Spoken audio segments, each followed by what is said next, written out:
ആയാലും നിങ്ങൾ രണ്ടുപേരെ ഞാൻ ഇവിടെ കൊണ്ടുവന്നിരിക്കുന്നത് എന്തിനാന്ന് വല്ല ഊഹമുണ്ടോ? എന്തോ പണി തരാനാണ്. അതാണ്. എന്നാലും എന്ത് ടൈപ്പ് ഓഫ് പണിയായിരിക്കും? ഇല്ല ഇല്ല. അറിയോ? ഇല്ല ഇല്ല. സിമ്പിൾ പണിയാണ്. അതായത് നിങ്ങളുടെ വീട്ടിൽ നടക്കുന്ന ചില കാര്യങ്ങൾ ഞാൻ ചോദിക്കും, അതിന് സത്യസന്ധമായിട്ട് ആൻസർ പറയാം, അത്രേ ഉള്ളൂ. ഇപ്പം ഇതിൽ രണ്ട് മുഖം ഉണ്ടല്ലോ, ഇവിടെ ഷീന ചേച്ചിയുണ്ട്, ഇവിടെ ശൈത്യയുണ്ട്. അപ്പൊ ഇപ്പൊ ഞാൻ ചോദിക്കാണ്, നിങ്ങൾ ആർക്കാണ് കാപ്പി ഇഷ്ടം എന്ന് ചോദിച്ചു കഴിഞ്ഞാൽ ശൈത്യക്കാണ് ഇഷ്ടമെങ്കിൽ ശൈത്യയുടെ മുഖം ക്യാമറയിലേക്ക് കാണിക്കാം, അതല്ല ഷീന ചേച്ചിക്ക് ഇഷ്ടമെങ്കിൽ ഷീന ചേച്ചിയുടെ മുഖം കാണിക്കാം. അങ്ങനെ ഞാൻ ആരെങ്കിലും തെറ്റായ ഉത്തരം പറഞ്ഞാൽ അതിന്റെ പണിഷ്മെന്റ് മാത്രമല്ല, നമുക്ക് അതിന്റെ റീസൺ എന്തുകൊണ്ടാണ് അത് പറഞ്ഞത്. അതെ അതെ അതെ. റെഡിയാണോ? റെഡി. യെസ്. അപ്പൊ നമുക്ക് തുടങ്ങാം അല്ലെ? നിങ്ങളുടെ വീട്ടില് ഏറ്റവും സുന്ദരിയായിട്ടുള്ള ആള് ആരാന്നാണ് എല്ലാവരും പറയുന്നത്? ഓ, റീസൺ പറയൂ. എന്താ കാരണം? രണ്ടുപേരും ഷീന ചേച്ചിനെയാണ് കാണിച്ചിരിക്കുന്നത്. സ്വന്തമായിട്ടൊക്കെ പറയാണ്. നാണം നാണം കൊച്ചു കള്ളി. അല്ല, എന്താ റീസൺ? ആരൊക്കെ അങ്ങനെ പറഞ്ഞിട്ടുണ്ട്? എല്ലാരും പറയും. അവള് അല്ല, എന്റെ മനസ്സിലെ സുന്ദരി എന്റെ മോള് തന്നെ. ഞാനിപ്പോ അങ്ങനെ കാണിച്ചതേ ഉള്ളൂ. എന്തുകൊണ്ട് ഇത് കാണിച്ചില്ല? അല്ല അതല്ല ചോദ്യം, അങ്ങനെയല്ലായിരുന്നു. ആൾക്കാരെ എങ്ങനെ പറയാ? അത് പറയുന്നത്. ഇനി അടുത്ത എന്റെ ചോദ്യമാണ്, നിങ്ങൾ രണ്ടുപേരുടെ കൂട്ടത്തില് റൗഡി ആരാണ്? റൗഡി. അത് ഞങ്ങൾക്കറിയാം. എന്തുകൊണ്ടാ അങ്ങനെ പറയാൻ കാരണം? അല്ല, റൗഡിന്ന് ഉദ്ദേശിച്ചത്, ഞാൻ ഉദ്ദേശിക്കുന്ന ഒരു ആൺകുട്ടി ചെയ്യേണ്ട കാര്യങ്ങളെല്ലാം അവൾ എനിക്ക് ചെയ്തു തരാറുണ്ട് വീട്ടില്. ഓ, അങ്ങനെ അങ്ങനെ. നല്ല കാര്യല്ലേ. വക്കീലെന്ന് വിളിക്കാം കേട്ടാ.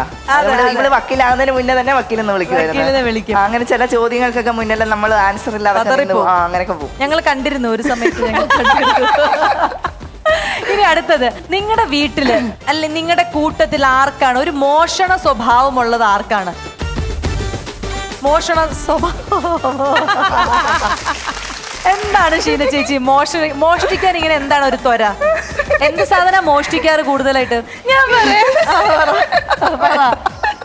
ഇപ്പൊ അമ്മയ്ക്ക് വേറെ പാര വന്നിട്ടുണ്ട്. നേരത്തെ ഇങ്ങനെ അച്ഛൻ മാറ്റി വെക്കുന്ന പൈസ, അതിൽ നിന്ന് കുറച്ച് 100 രൂപ 200 രൂപ അതൊക്കെ വെച്ചിട്ട് എടുത്തോണ്ട് പോകും. അപ്പൊ ചിലപ്പോ ഞാൻ ഉറങ്ങി കിടക്കുമ്പോ ഞാൻ കാണും, എന്നിട്ട് ഞാൻ അച്ഛൻ്റെ അടുത്ത് ന്യൂസ് കൊടുക്കും. പക്ഷെ ഇപ്പൊ പറ്റത്തില്ല. ഇപ്പൊ ഗൂഗിൾ പേ വന്നതുകൊണ്ട് നടക്കുന്നില്ല. ഗൂഗിൾ പേ വന്നത് എനിക്ക് വലിയൊരു പണിയായിരുന്നു. അന്ന് ഞാൻ പൈസ അടിച്ചു മാറ്റും.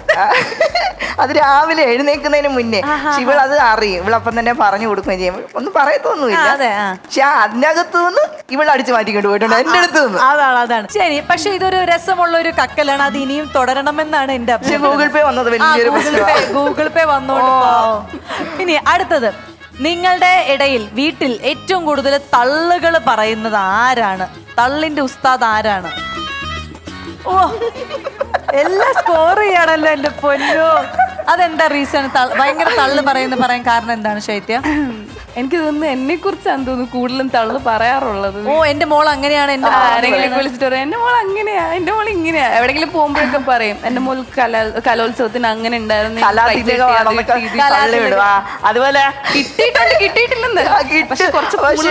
ഇവൾക്കാണല്ലോ ചിലപ്പോ ഈ മത്സരത്തിന് തേടൊക്കെ ആയിരിക്കുമേ. അപ്പൊ ഞാൻ വീട്ടിൽ വിളിച്ചിട്ട് അച്ഛനോടും അമ്മയോടും പറയാം ഫസ്റ്റ് കിട്ടിയത്. അങ്ങനൊക്കെ പറയാറുണ്ട്. മകളെ വെച്ചിട്ട് അങ്ങ് തള്ളി തള്ളും. ഞാൻ എവിടെ ചെന്നാലും എന്റെ മോളെ തള്ളി പറയാം. അതിന് പക്ഷെ എനിക്ക് ഭയങ്കര വിമർശനങ്ങൾ പലയിടത്തുനിന്നും ഉണ്ടായിട്ടുണ്ട്. മോളെ ബൂസ്റ്റ് ചെയ്യുന്നുണ്ട്, മോളെ അവന് എന്റെ മോളെ ഞാനല്ലാതെ ആര് ബൂസ്റ്റ് ചെയ്യും അങ്ങനെ പറയാറുണ്ട്. ഇനി വീട്ടിലെ നടി ആരാണ്? തൊട്ടനും പിടിച്ചതിനൊക്കെ അഭിനയിച്ച് കാര്യങ്ങൾ സംസാരിക്കുന്ന നടി ആരാണ്? പൊക്കോട്ട് ഞങ്ങൾക്കറിയാം. അത് വീട്ടിലല്ല, ഈ വേദിയിലും ആരാണ് നടി എന്ന് ചോദിച്ചാൽ ഒറ്റ ഉത്തരവേ ഉള്ളൂ, ഷീന ചേച്ചി. എന്താ ഷീന ചേച്ചി വീട്ടിലെല്ലാം ഇങ്ങനെ ഭയങ്കര ഓവറായിട്ട് ഇങ്ങനെ ഇമോഷൻസ് ഇങ്ങനെ എക്സ്പ്രസ് ചെയ്തോണ്ട്? എനിക്ക് ഇമോഷൻസ് കൺട്രോൾ ചെയ്യാൻ പറ്റത്തില്ല. പെട്ടെന്ന് സങ്കടം വന്നാൽ അത് പെട്ടെന്ന് തന്നെ ഞാൻ കാര്യം, അത് കുറേ നേരത്തേക്ക് അതിങ്ങനെ ഉണ്ടാകും. ചിരി വന്നാൽ ഞാൻ ചിരിക്കുകയും ചെയ്യും. പെട്ടെന്ന് കരച്ചിട്ട് ദേഷ്യപ്പെടും. ദേഷ്യം വന്നാൽ നന്നായിട്ട് ദേഷ്യപ്പെടുകയും ചെയ്യും. അങ്ങനെ ഒരു അതെനിക്ക് മാറ്റണമെന്നുണ്ട്. ഇവളെപ്പോഴും എന്നോട് പറയാം അമ്മ ബോൾഡാകണം, അമ്മ എന്തിനാ കരയുന്നത്. ഇവളങ്ങനെ പെട്ടെന്നൊന്നും പക്ഷെ അമ്മ എന്തിനാ കരയുന്നേ. അവള് ചീത്ത വിളിക്കുമ്പോഴത്തേക്ക് ഞാൻ വീണ്ടും കരയും. അത് കേട്ട് അപ്പോഴത്തേക്ക് ഇവളെ അടിച്ചിട്ടുണ്ട്, ഞാൻ തല്ലിയിട്ടുണ്ട്.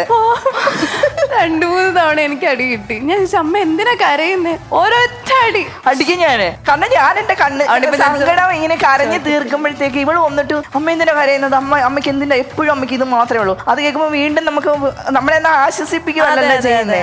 അപ്പൊ ഞാൻ എടുത്ത വഴിക്ക് കൊടുക്കും, അടി കൊടുക്കും. ഈ വക്കീലായി കഴിഞ്ഞിട്ട് അടി കിട്ടിയിട്ടുണ്ടോ? കഴിഞ്ഞിടയ്ക്ക് കിട്ടി. ചൂല് വെച്ച പാട് 2 ദിവസം നിന്ന് ഉണ്ടായിരുന്നു പാട്. അവള് എന്നിട്ട് അച്ഛൻ അത് മൊബൈലിലെടുത്ത് വെച്ചിട്ട് ചൂല് വെച്ച് അതെന്തിനാണ് അടിച്ചത്? കല്യാണ കാര്യം പറഞ്ഞിട്ട്. ഈ ദേഷ്യപ്പെട്ട് വഴക്കിട്ട് വീട്ടിൽ നിന്ന് ഇറങ്ങിപ്പോയി ബസ് സ്റ്റോപ്പിൽ കാത്തിരുന്ന് അങ്ങനെ എന്തെങ്കിലും അനുഭവം ഉണ്ടായിട്ടുണ്ടോ ഷീന ചേച്ചി? ബസ് സ്റ്റോപ്പിൽ കാത്തിരുന്നു ചൂണ്ടിക്കൊണ്ടു. രജനി എന്തായിരുന്നു സംഭവം? അത് ഇവളുമായിട്ട് എന്തോ ഒരു പ്രശ്നം. സെയിം കല്യാണക്കാരൻ തന്നെ? അല്ല, ഞാനായിട്ടല്ല, അച്ഛനുമായിട്ട് ഇവളുമായിട്ടുണ്ട് എന്തോ ഒരു പ്രശ്നത്തിന്റെ ഇതില് രണ്ടുപേരും കൂടെ ഇരുന്നപ്പോഴത്തേക്ക് ഞാൻ പറഞ്ഞു, ഞാൻ അങ്ങനെ വീട്ടിൽ പിണങ്ങി പോയി നിന്നിട്ടൊന്നുമില്ല. അപ്പൊ ഞാൻ പറഞ്ഞു ഞാൻ പിണങ്ങി ഞാൻ പോവാന്ന് പറഞ്ഞു, വീട്ടിൽ പോവാന്ന് പറഞ്ഞു. അപ്പൊ ഞങ്ങളാരും മൈൻഡ് ചെയ്തില്ല. അപ്പൊ ഞാൻ ഓട്ടോയിൽ കയറാൻ തുടങ്ങിയപ്പോഴും ഞങ്ങൾ മൈൻഡ് ചെയ്തില്ല. ഞാൻ ബാഗൊക്കെ എടുത്തിട്ട്, ബാഗ് എന്ന് പറഞ്ഞാൽ ഹാൻഡ് ബാഗ്, തുണിയൊന്നും എടുത്തില്ല. എന്നിട്ട് ഞാൻ ഇറങ്ങി പോയിട്ട് ഞാൻ ബസ്സിന് കയറി. അപ്പൊ ഞാൻ ഓർത്ത് ഇവര് തിരിച്ച് വിളിക്കുമായിരിക്കും വിചാരിച്ചു. പക്ഷെ ഇവർ രണ്ടുപേരും അനങ്ങിയില്ല. അനങ്ങഞ്ഞപ്പോഴത്തേക്ക് ഞാനൊരു ഓട്ടോയിൽ കയറിയിട്ട് ഞാൻ ഏറ്റുമാനൊരു മോളെ പഠിക്കുന്ന ഒരു സമയത്താണ്. അപ്പൊ ഞാൻ ബസ് സ്റ്റാൻഡിൻ്റെ അവിടെ ഈ ഓട്ടോക്കാരനെ ഞങ്ങളെ പരിചയമുണ്ട്. അപ്പൊ ബസ് സ്റ്റാൻഡിൻ്റെ അവിടെ ചെന്നപ്പോഴത്തേക്ക് ഞാൻ ഓർത്തും ബസ് സ്റ്റാൻഡിൽ ഇരിക്കും, അപ്പൊ എന്തായാലും വരും എന്നുള്ളൊരു പ്രതീക്ഷയില്ല. ഈ ഓട്ടോക്കാരൻ പറഞ്ഞു, ചേച്ചി പത്തനംതിട്ട ബസ് കയറുന്ന് പറഞ്ഞ് എന്നെ ബസ്സെ കയറ്റി വിട്ടു കഴിഞ്ഞപ്പോഴത്തേക്ക് അപ്പൊ സന്തുവിന് എവിടെ പോകണമെന്നായിരുന്നു, അതുകൊണ്ട് വരാൻ പറ്റിയില്ല. സന്തു അങ്ങ് പോയി. അപ്പോഴത്തേക്ക് നമുക്ക് ടെൻഷനായിട്ട് പുറകെ വന്നിട്ട് ബസ് സ്റ്റാൻഡിൽ നോക്കിയിട്ട് എന്നെ കണ്ടില്ല. കാണഞ്ഞപ്പോഴത്തേക്ക് അപ്പൊ ആരോ പറഞ്ഞു ഈ ഓട്ടോയിൽ കയറി പോകുന്നത്. അവൾ ഉടനെ ഓട്ടോയെ തപ്പി പിടിച്ചിട്ട് ആ ചേട്ടനെ വിളിച്ചു പറഞ്ഞു പത്തനംതിട്ട ബസ്സിന് കയറ്റി വിട്ടിട്ടുണ്ട്. അങ്ങനെ പോയി. അപ്പൊ ഞാൻ വീട്ടിൽ ചെന്നിട്ട് ഞാൻ അപ്പം തന്നെ വിളിച്ചു, എപ്പം വരും കൊണ്ടുപോകാന്. എന്നിട്ട് ഇവരുടെ കാല് പിടിക്കും. എന്നിട്ട് ഒരാഴ്ച തന്നെ ഇവര് രണ്ടുപേരും വീട്ടിൽ നിർത്തി വന്നില്ല.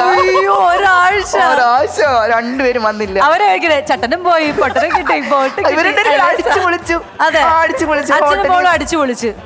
ഇനി ഉണ്ടോ എന്റെ കയ്യിൽ ചോദ്യം? ഇല്ല, ചോദ്യമില്ല.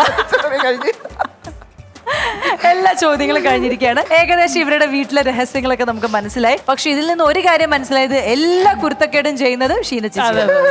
അതെ, ഞാൻ തന്നെയാണ്. എപ്പോഴും എനിക്ക് ഇച്ചിരി ദേഷ്യമൊക്കെ കൂടുതലാണ്. പക്ഷെ എല്ലാ കുരുത്തക്കേടും ചെയ്യും എന്ന ഏറ്റവും നിഷ്കളങ്കമായി ആ വീട്ടിലെ എല്ലാ കാര്യങ്ങളും നോക്കുന്നതും ഷീന ചേച്ചിയാണ്. സ്നേഹമായിട്ടിരിക്കുന്നതും ഷീന ചേച്ചിയാണ്. അപ്പൊ മൊത്തത്തിൽ ഷീന ചേച്ചി ആരാണ്? സൂപ്പർ അമ്മയാണ്, സൂപ്പർ മകളും. ഇവിടെ അമ്മ ഉണ്ടല്ലോ. പക്ഷെ ഞാൻ ഒരു കാര്യം പറയട്ടെ, എല്ലാം എനിക്ക് തോന്നുന്നു ഒരു ക്യൂട്ടായ ഒരു ഫാമിലീന്റെ എല്ലാം വീട്ടിലത്തെ ഒരു സ്റ്റോറിയാണ്. എല്ലാവർക്കും റിലേറ്റ് ചെയ്യാം. ബിക്കോസ് ഇങ്ങനെ ഇത്രയേ ഉള്ളൂ നമ്മുടെ ജീവിതം, ഇങ്ങനെ ചിരിച്ചും കളിച്ചും. ഇപ്പം അതുകൊണ്ട് നമുക്ക് ശൈത്യന്റെ വികാരവും മനസ്സിലാവാം എന്തുകൊണ്ടാണ് അവൾക്ക് കല്യാണം കഴിക്കാതെ ഇവിടെ വീട്ടിലിരിക്കുന്നത്. ഇങ്ങനെ ഈ ഒരു ഡ്രാമ വേറെ എവിടെയെങ്കിലും പോയിട്ട് വേറെ ഡ്രാമ വേണോ? ഈ ഡ്രാമ തന്നെ മതിയല്ലോ.